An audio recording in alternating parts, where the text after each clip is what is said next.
بسم اللہ الرحمن الرحیم۔ اس بارے میں کہ مرد کا اپنی باندی اور گھر والوں کو تعلیم دینا ضروری ہے۔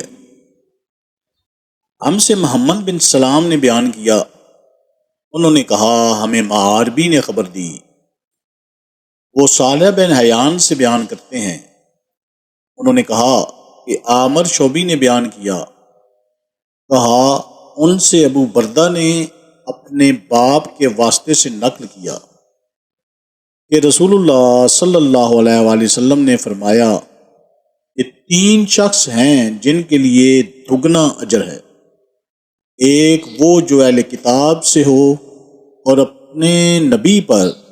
اور محمد صلی اللہ علیہ وآلہ وسلم پر ایمان لائے، اور دوسرے وہ غلام جو اپنے آقا اور اللہ دونوں کا حق ادا کرے، اور تیسرے وہ آدمی جس کے پاس کوئی لونڈی ہو، جس سے شاباشی کرتا ہے، اسے تربیت دے تو اچھی تربیت دے، تعلیم دے تو عمدہ تعلیم دے، پھر اسے آزاد کر کے اس سے نکاح کر لے، اس کے لیے دگنا اجر ہے۔ پھر عامر نے صالح بن حیان سے کہا کہ ہم نے یہ حدیث تمہیں بغیر اجرت کے سنا دی ہے،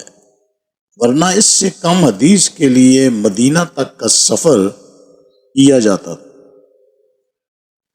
اللہ تعالیٰ ہمیں حدیث مبارکہ پر عمل کرنے اور اس پیغام کو ہر انسان تک پہنچانے کا ذریعہ بنائے، آمین یا رب العالمین۔